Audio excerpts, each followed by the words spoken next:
This is the Chad Factor at 6:31 p.m. Eastern, and I'm here to talk about the Charlottesville riots that happened last week and Trump's response to it. The fact that it's not both sides, it's three sides to blame. Also, talk about um, the emasculation of black men that's happening before our eyes. Some history I want to talk about, and a little bit about the hoteps, which I'm very much liking right now, that actually have a good message. So first things first, the Charlottesville situation, right? First day, tiki torches saying Jews will not replace us. You know, there's a couple of violent yahoos I saw on Vice News, two or three people. For the most part, they were just there. Half of them were pretty much neo Nazis or Klansmen. The other half were people protesting for the removal of the Robert E. Lee statue. And yeah, that's what it was. The next day, they were trying to protest some more.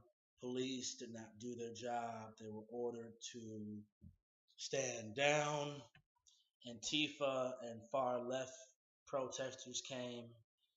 A black man got beat up as he was fighting somebody else, but then three more white individuals came to get him, which is not self-defense. That's still a female move, a very weak move for them to do. But my point in being is that what the media said about it was lying, but it still doesn't justify him getting beat down, beat up. They still should be pressed for charges for doing that, for beating him to a pulp like that. So on that issue, yeah, and then the individual that plowed his car and injured 19 people and killed one girl named Heather. May she rest in peace. And also rest in peace to Dick Gregory because he just passed away last night. So pretty much what we got here is two fringe groups fighting each other and going at each other, anti-fascist and pro-fascist, right-wing, neo-Nazi, Klan, and far-right groups fighting against each other.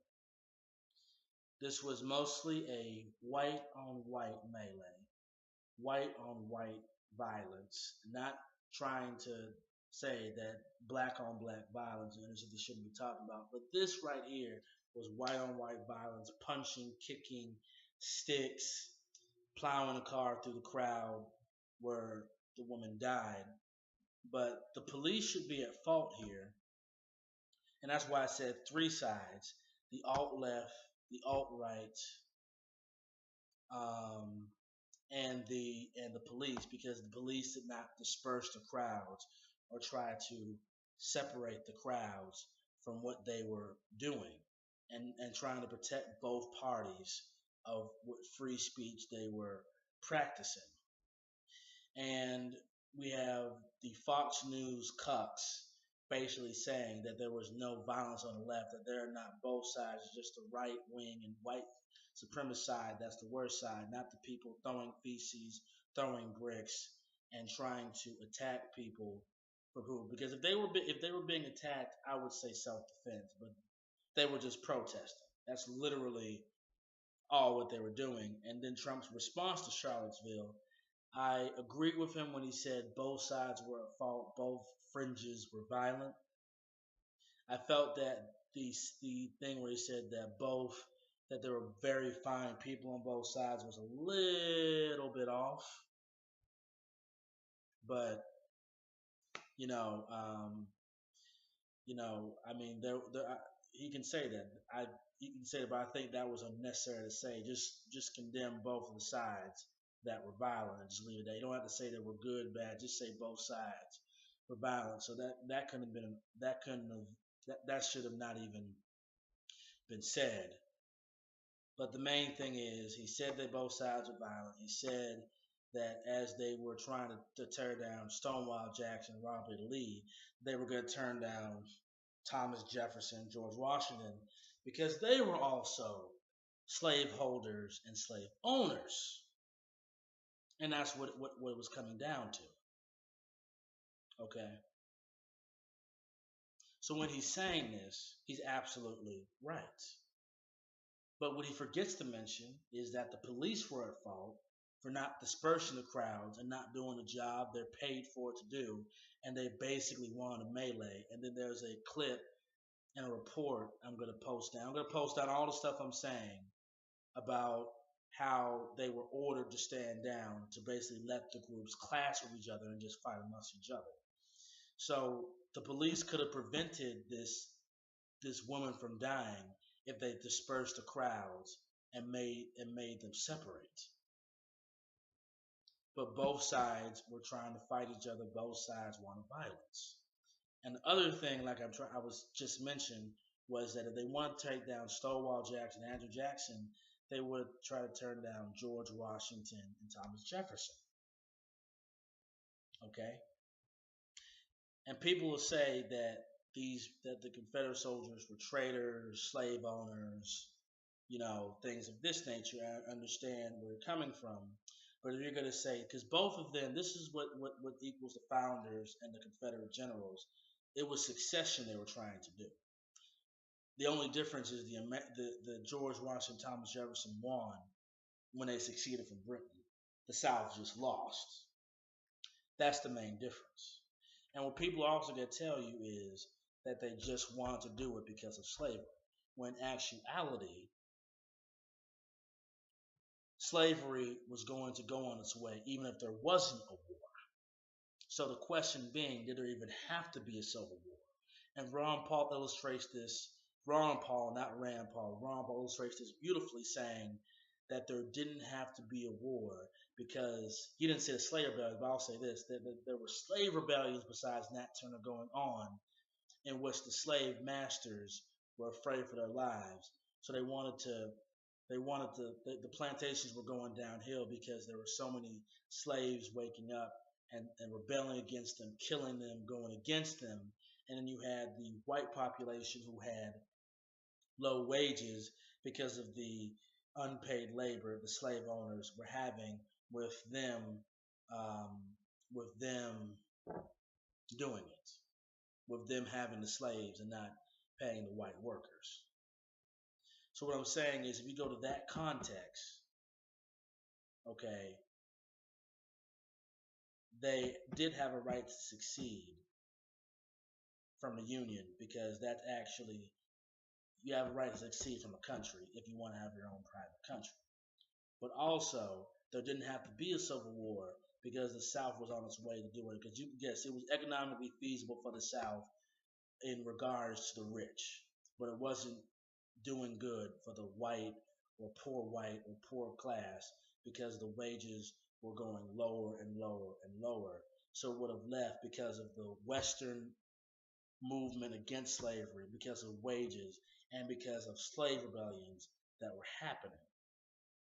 And people will say, Chad, well, if they weren't fighting for slavery, if they were not the racist side, what about Reconstruction? And we have to go back all the way to the beginning again, because Abraham Lincoln created the environment. If there had been no war, you wouldn't have needed Reconstruction or the military to be there, or for 650,000 people to die. None of that would have happened if there wouldn't have been a war in the first place, and it would have ended naturally and normally because of the reasons I said: money, the slave rebellions, and the money, the slave rebellions, and the anti-slavery movement that was going on in the West. Because in actuality, and the South was evil for this, for taking their loss and what they went through, what the North did to them, raping, killing, burning plantations, burning land so they couldn't farm on the black citizens in the South, which was an evil deed to do. But the person who created that environment, who influxed them, who pushed them, was Abraham Lincoln, the North, the Union. Because when you look deeper into it, the Union had actual slaves and didn't free their slaves till 3 years after the Emancipation Proclamation. So it was all about freeing the slaves. How come U.S. Grant and Sherman didn't free their slaves? That's the point I'm trying to making, and I'm going to post some articles and some actual evidence to get a different side of the historical context of that.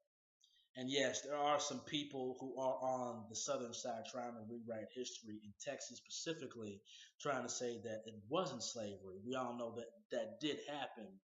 But for the most part in the countries, they want you to believe that Abraham Lincoln was this great man and that black people weren't going to be free unless the Civil War happened. It was going to happen because of the rebellions, money, and the Western movement that was happening. So if you look back into that, Jim Crow, segregation, none of that would have happened if it would have ended organically. If Abraham Lincoln didn't want to go to war and make the war about slavery and make it about that. So that's what I'm saying about that. And again, I'm going to post some articles, some videos, some evidence to say what I'm saying. Okay, because people don't want to look at that. Now, the next thing I want to talk about is the emasculation of black men. Now, Trump said both sides were violent, and you had Gianno Caldwell and Van Jones, okay, so scared that he said that both sides were violent, and it's so bad that he said both sides were violent. Cry that people died, cry that you've lost somebody in your family, but when you disagree with crying about Trump saying that he said that both sides were violent, which really was three sides, the police, the alt-left, and the alt-right were violent. You really got to watch yourself, dude. Because if you keep having these men like this crying on TV, the image of the black male will look like a straight, just sissified, homosexualized. It's not a good image on us if you keep seeing black men like this cry. And him crying, Van Jones crying over a simple disagreement is just sickening and terrible. And he's not praising, when he said the fine people, he's talking about the people who wanted to go against the statue and the people who were for the statue. He was not talking about the white supremacists, the white racists, and the KKK neo-Nazis because he already condemned them. So this is what people have to realize when he's talking about this. And for people like him to cry on national TV over a disagreement, it's going to set a precedent to look at the black male image as emasculated, and it's going to make it easier for people to push us around because they think we're little girls. That way, we're just little tweety twat. We're just females now. Okay, we're pushovers. We're pansies. That's what the people are going to imagine us as. So that's what people look at us when you have people like this crying. And let's not forget, the left has attacked us. There was a black man who was a Trump supporter that got shot at. There were people in California, Texas getting attacked, trying to get beat up just for being Trump supporters, not only in Berkeley, San Jose, California, Texas. The only peaceful protest that happened against Trump was in Atlanta and the South. But when you look at California, D.C. with J20, these people were trying to initiate violence and craziness, Antifa and the left. That doesn't condone the alt-right or what they're trying to do and trying to basically promote basically they want to. This is what the thing is, and Stephen Crowder did a good video on this. Is that the alt left and the alt right are some similar, and one of those similarities is they both want socialism and communism. The alt right wants nationalized health care and wants socialism just for white people. This is what Richard Spencer said. The alt right, the alt left, the communists, Antifa, and communist groups. And by the way, communism has killed 100 million people, millions of people more than Nazism. But we shouldn't condemn both. But I just want to reiterate that fact when people said that we can't blame both sides, because some people actually had communist flags out there too.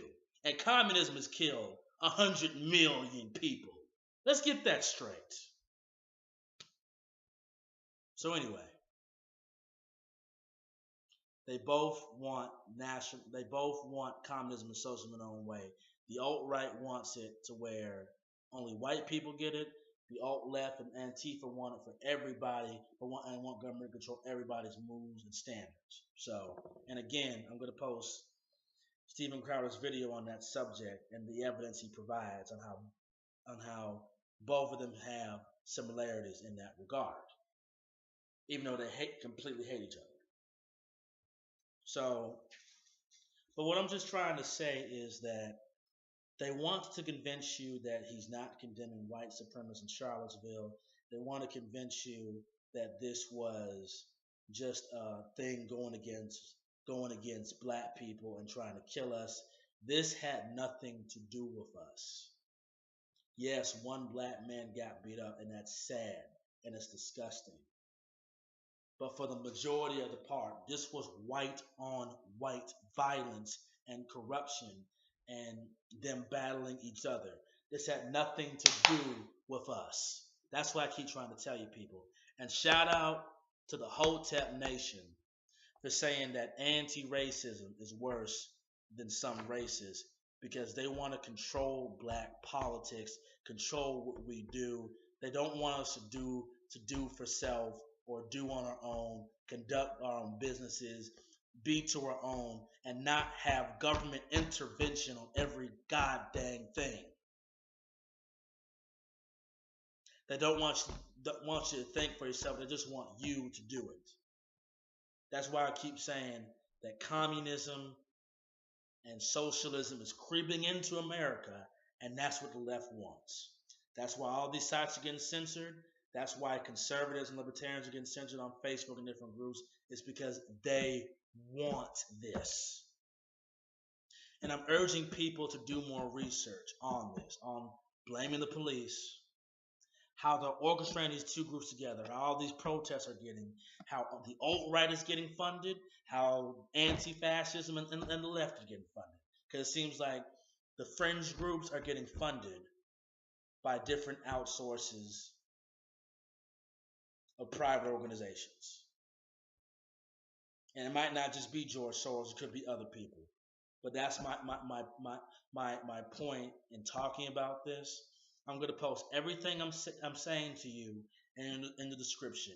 The history, the new tale on Charlottesville, the Hotep Nation, on what they were saying about anti-racism being worse than racism. And that's really about it. And the history lessons. So I want to knock people into this and emphasize this greatly, that the left is using Antifa to get their own way through violent confrontation, to issue in communism, socialism, and to control government. Alt-right wants to use their platform to promote communism and socialism only for white people, and that they don't want that both of them do not want to embrace principles that all men are created equal, that things are created equal. If they want to make their own little white town or white place, they can do that. but they better be making sure that my tax dollars don't pay for that and don't go for that. The fascists and communists can get California. California is trying to succeed. I want them to succeed. They have a right in the Constitution to succeed from a union if they see fit. If both of these groups want to succeed or get a state or get land or get a town, they can do that. Just leave us alone that want capitalism, free market, free enterprise, and just know the true history of what happened to all the people who want to keep saying Abraham Lincoln was a great man. But that's my basic point. If both these sides want to do that, they both have a right to their free speech. They both have a right to what they want to do. Just leave us out of it and stop trying to push it on us. Anyway, this is the Chad Factor out.